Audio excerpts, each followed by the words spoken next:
Hello guys, welcome back to our channel. और आज हम 34-1 मैथ्स बेसिक करने जा रहे हैं। सीरीज़ है HE मैथ्स बेसिक नहीं, H स्टैंडर्ड है, H4EFG। So let's start mathematics standard class 10th। पहला question, x equal to AB cube और y A क्यूब B।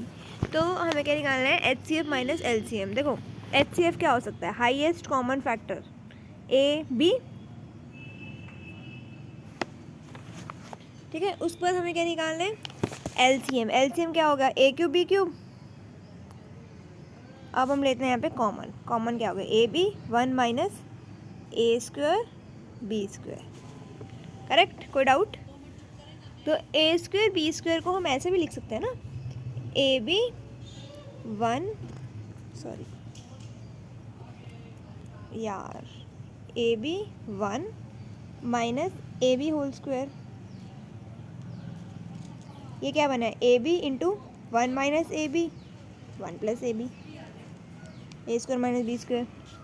तो कौन सी ऑप्शन बनी हमारी? बनी ऑप्शन नंबर 4। अब हमें ये बताना है कि 1 प्लस ये जो है पॉजिटिव है या नेगेटिव है, ठीक है। अगर हम देखें ये क्या बना है? ए स्क्वायर माइनस बी स्क्वायर। ए स्क्वायर माइनस बी स्क्वायर है ए प्लस बी इंटू ए माइनस बी। ए प्लस बी क्या बना? ए प्लस बी माइनस थ्री क्या हो गया? कैंसिल हो गया। प्लस 3 माइनस 3 क्या हो गया? कैंसिल। 1 + 1 2। ए प्लस बी इंटू ए माइनस बी। अब ए माइनस बी क्या बना? ए माइनस बी क्या बना? 1 प्लस √3 माइनस 1 प्लस √3, मतलब 2√3। यही बना। क्या बना? 4 प्रोडक्ट क्या बना? 4√3। 4√3 क्या है?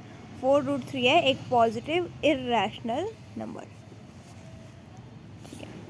Value of A for which this has equal roots. अब हमें ए की वैल्यू निकालनी है जिस पे हमारी रूट्स जो हैं वो क्या आए? बराबर आए। अब देखो ये हमें यहाँ पे भी हमें दो चीज़ें पता है, एक होता है प्रोडक्ट ऑफ रूट्स और दूसरा हमें क्या पता है? सम ऑफ रूट्स, है ना। तो हमें क्या पता है? प्रोडक्ट ऑफ रूट्स क्या होता है? C/A, मतलब A/A 1, करेक्ट। और इधर से सम ऑफ रूट्स क्या है अपने पास? सम जो है मतलब अगर हम ये, अब उसने कहा रूट्स जो है वो बराबर है, तो alpha into alpha, alpha square ले लेते हैं।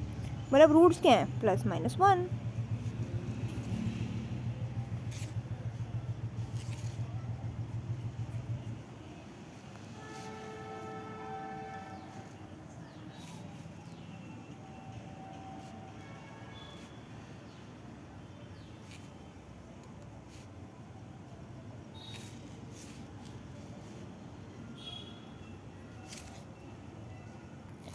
तो प्रोडक्ट ऑफ रूट्स क्या है?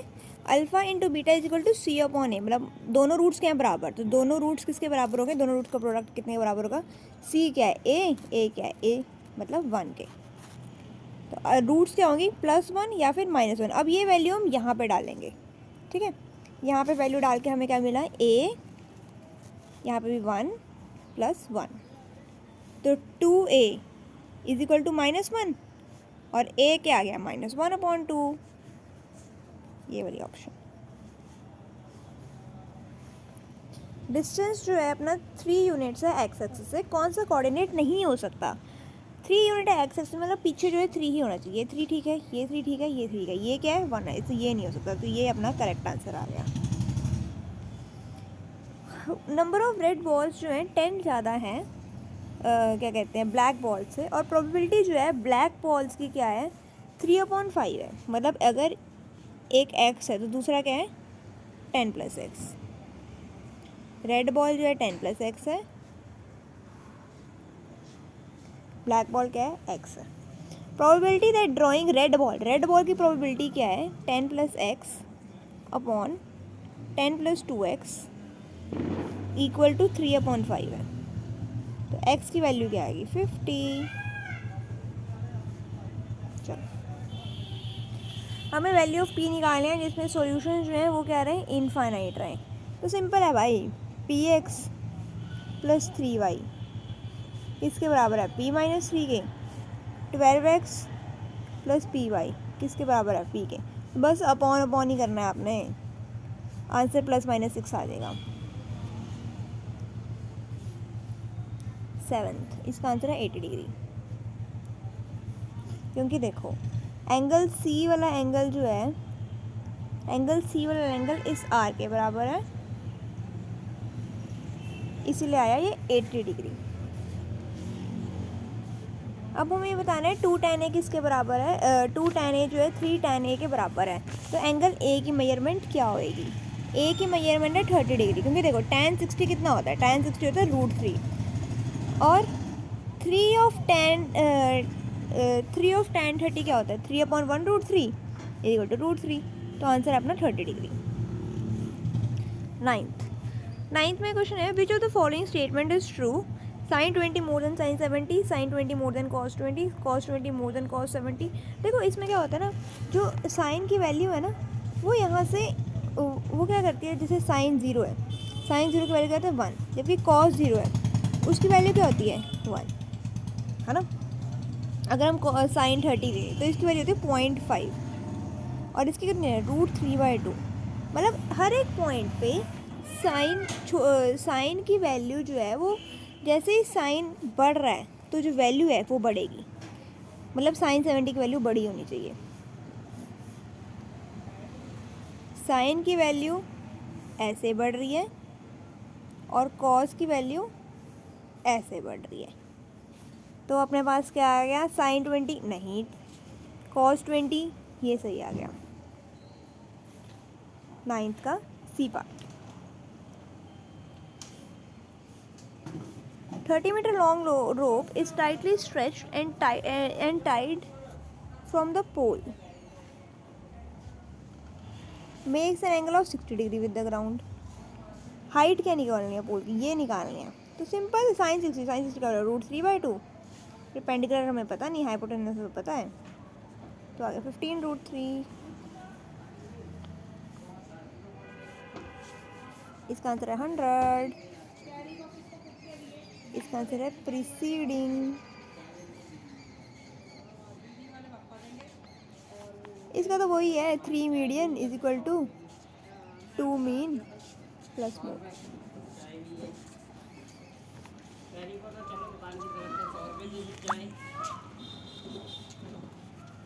In the adjoining figure, AB is chord of the larger circle touching the smaller circle. The center of both the circle is O. If AB is 2R, AB जो है वो 2R है,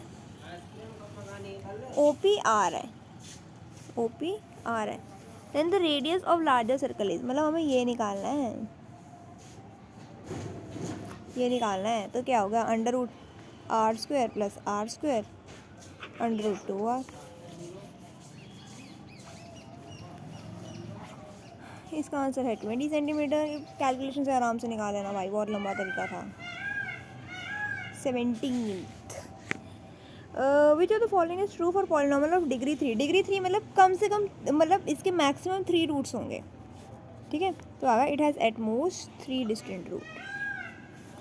मतलब distant तीन distant हो सकते हैं, होंगे 3 रूट्स ही, पर ज़रूरी नहीं है ना तीनों अलग अलग ही हों, तो इसलिए हमने कहा 3 डिस्टेंट रूट होंगे, रूट्स 3 ही, पर ज़रूरी नहीं है वो तीनों डिस्टेंट हो, इसलिए डी पार्ट आएगा। 18th का हमने ना थोड़ा इस पे लगाते हैं रिवर्स साइकोलॉजी, मतलब रिवर्स टेक्निक से निकालते हैं। अब उसने क्या बोला, एट मोस्ट 10, ज़्यादा से ज़्यादा 10 हो, ठीक है। तो अगर हम इसको पुट्ठा कर दें, पुट्ठे में क्या है, 10 से बड़े नंबर देखने हैं, 5 6 6 5 6 6, तो 1 - 3/36, 3/36 क्या है 1/12, तो इसका आंसर क्या है 11/12। Assertion reason, 4n and with digit 0। देखो 4n जो है ना, 4 की पावर जितनी मर्जी रख लो, वो कभी भी डिजिट 0 पे एंड नहीं होगी, ये तो फॉल्स होगा। तो ये डायरेक्ट आ गया ए फॉल्स D2, काम ही खत्म। फिर tangent drawn at the end point of diameter of a circle, ये एंड पॉइंट, ये डायमीटर लिया और इसको diameter, always parallel to each other, this is true, होंगे पैरेलल भाई। फिर वो कहता है कि length of a tangent drawn from outside, length of a tangent drawn to a circle outside the point are always equal, ये भी सही है, पर इन दोनों का आपस में कोई रिलेशन नहीं है, तो ये क्या करेक्ट है, बट एक्सप्लेनेशन जो है वो रॉन्ग है, वो रॉन्ग है, ठीक है। मूविंग फॉरवर्ड, अब हम देखते हैं आगे क्या क्या है। आगे section B, solve the equation graphically, ये तो हो ही जाएगा, ये ग्राफ ही तो बनाना है। Parallelogram, prove that, similar prove करना है, length of the shadow, trigonometry. अरे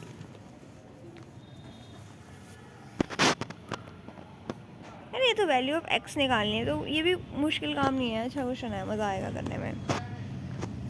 probability that they have same date of birth, they have different date of birth, वही आ गया 1/31 सेम डेट ऑफ बर्थ, और डिफरेंट क्या आ गया 30/31। प्रूव दैट इर्रेशनल इनकम और रेशो, ये तो एनसीईआरटी का क्वेश्चन ही है 29th को।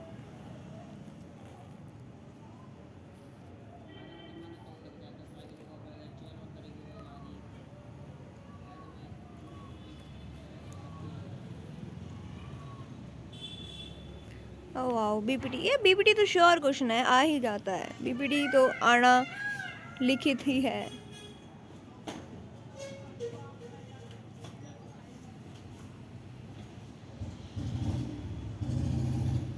केस स्टडीज़, यार केस स्टडीज़ में फ़ायदा हो जाता है, अगर डायग्राम डिग्राम बना हो ना तो केस स्टडीज़ में फ़ायदा हो जाता है।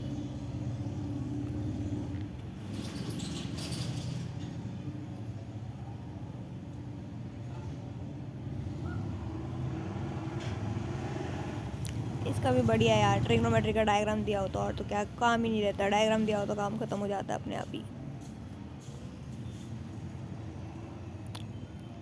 चलो गाइस, ओके बाय, आगे एग्ज़ाम्स की तैयारी करते रहो, best of luck, all the best. Comments में ज़रूर बताना तुम्हारा पेपर कैसा हुआ, और इस चैनल को लाइक और सब्सक्राइब कर देना, कमेंट करना मत भूलना।